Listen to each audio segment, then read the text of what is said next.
Well, it looks like Erika Kirk has had enough, and she's finally firing back.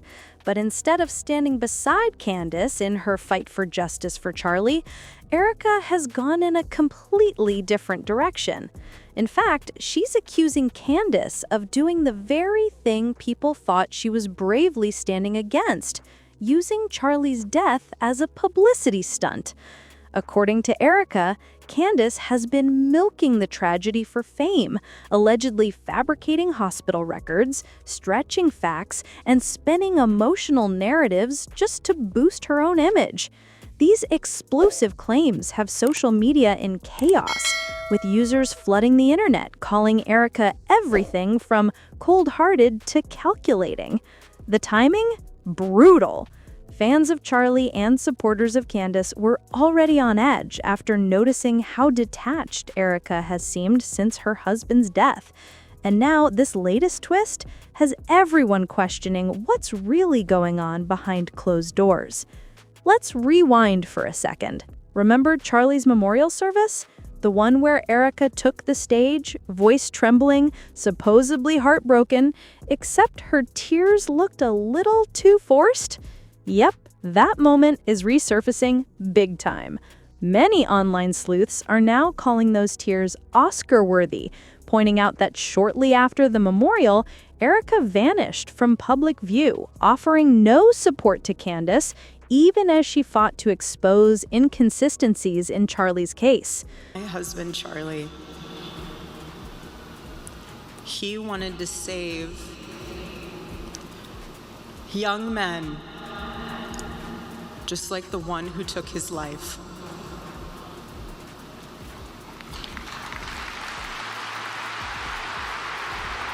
On the cross, our Savior said,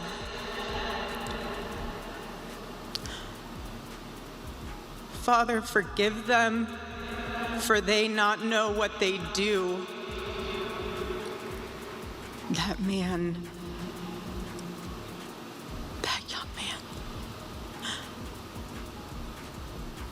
I forgive him.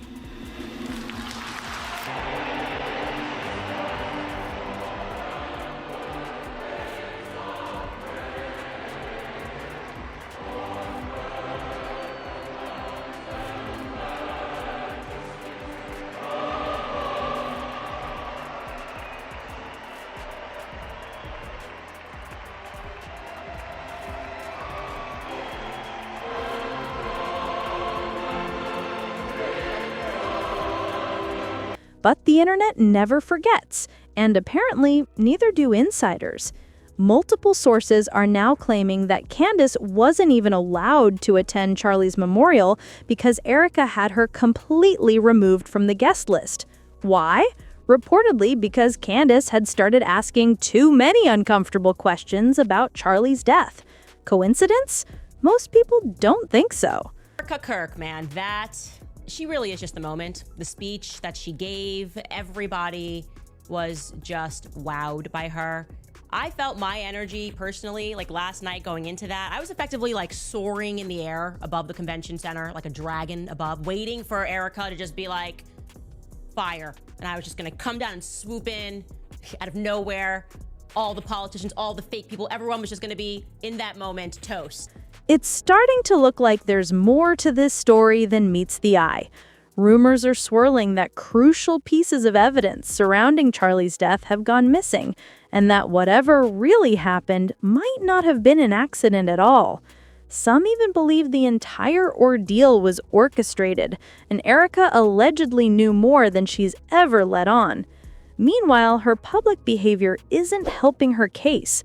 Critics can't stop pointing out how quickly she seemed to bounce back.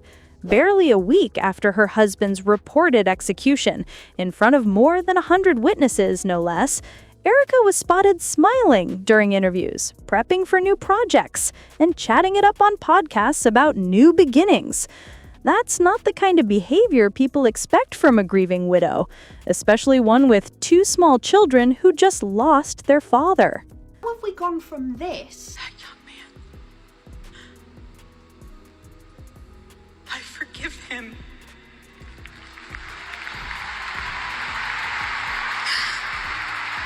which was the 21st of September, and now 7 days later, we get this. Nothing is changing, but I want to preface, we're not awkward, we're not like weird, we're not crit, we're not going to be tweeting as if it's him. That's tone deaf and really disturbing, and anyone who does that's like morbidly Hey, we're going to be doing about 5 more episodes a week now, so just tell the team and make sure that happens. 3 hours of this, 2 more hours of podcasting. There is just something that just doesn't feel right. It feels wrong. It feels off. And I am trying so hard not to over-speculate, but it's hard when stuff like this is being put out to us. It's just not normal. It doesn't feel natural. I feel like we're watching a performance. It's almost like we're watching a movie unfold right in front of our eyes. And it's things like this that make me think that Charlie Kirk's assassination is so much bigger than we could ever imagine. Of course, grief looks different for everyone. That's the defense some fans are offering. But the backlash keeps growing because Erika hasn't made a single public move to pursue answers about Charlie's death. Not one. And now that Candace has been slapped with a suspicious gag order, people are connecting the dots and asking who might have pushed for that legal silence, because all signs seem to point back to Erika. And just when you thought it couldn't get any messier, Candace dropped a fresh batch of revelations that turned everything upside down. She claims Tyler Robinson, the man accused of being behind Charlie's death, is innocent, and that the entire narrative about him being suicidal and confessing is pure fiction. According to Candace, Tyler has never even set foot on the UVU campus, and the so-called confession the feds keep mentioning is a complete fabrication. Even the viral Discord messages said to be from Tyler, reportedly fake. Candace says that there's a bigger cover-up at play, one involving false reports, digital evidence manipulation, and a narrative designed to make the public believe the case is closed. But Tyler's family insists he's being framed, and they've gone on record saying the confession story didn't come from them. In fact, they claim the government made it all up to protect whoever really orchestrated Charlie's death. This woman came back swinging with a brand new batch of claims, and this time, Tyler's name came up again in a way that had people's jaws on the floor. According to Candace, Tyler's so-called behavior after the incident didn't line up at all with what you'd expect from someone who had just done something so extreme. She pointed out that Tyler was allegedly seen at a Dairy Queen around 6:38 p.m. Yes, you heard that right. Casually grabbing a bite to eat like it was just another Tuesday. He was said to be wearing a maroon t-shirt and a cap, the exact same outfit the FBI insists he wore when he supposedly committed the crime. Now, Candace made a point that had everyone side-eyeing the official story. If Tyler had really done what they claim, why on earth would he walk into a public place in the same outfit? Even rookie criminals know to change clothes after something like that. So either Tyler was the most reckless man alive, or the story doesn't add up. But the tea didn't stop there. Candace reportedly shared jaw-dropping footage of a man tampering with the crime scene just after the attack took place. That's right. Someone was seen literally messing around with evidence, and instead of being stopped by police, he was allowed to do it freely. Candace hinted maybe the man wasn't just some random civilian, maybe he was told to be there. And fans were quick to ask the obvious question: since when do police let outsiders touch an active crime scene unless the whole thing is orchestrated? The internet lost its mind. Then came the real shocker. Remember how the FBI's official story claimed that Charlie was shot from a rooftop? Candace says that's a flat-out lie. She insisted it was a close-range attack, not a sniping situation at all. According to her, the type of bullet used would have ripped through Charlie's neck and probably injured several more people if it had actually come from that far away. But there was no exit wound. None.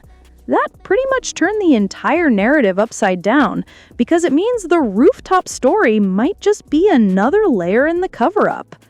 As her accusations started going viral, things things got international. Out of nowhere, Israel's Prime Minister Benjamin Netanyahu himself reportedly stepped in, publicly denying Candace's claims that Israel or its donors had anything to do with Charlie's death. Yep, when political leaders start talking, you know this thing has gotten way too big. People online even started saying Candace might be in danger for going this far. Some fans begged her to stay offline for her safety, warning that if they could allegedly take out Charlie, Candace could easily be next. And amid all this chaos, Erika Kirk is still nowhere to be found on Team Candace. Word is that Erika actually confronted Candace privately, accusing her of fabricating files and evidence to keep pushing her theory that Charlie's death was orchestrated by foreign donors. Whew. That's not the kind of sisterhood anyone expected. But here's where it really gets messy. There's gossip swirling that Erika might have been promised a hefty payout once Charlie was gone, a cash cushion for her silence, so to speak. It's all unconfirmed, but fans online are connecting dots faster than you can say scandal. And as usual, the memes have been wild. One viewer posted that Candace looks more broken and more determined to find justice than Charlie's own wife, while another commented, "Oh, she's saving Erika for last. You can feel it. The takedown's coming." This case, it's officially past messy. It's murky, political, emotional, and crawled straight out of a conspiracy thriller. And while Erika might be trying to protect her image, Candace looks ready to burn the whole thing down to expose the truth.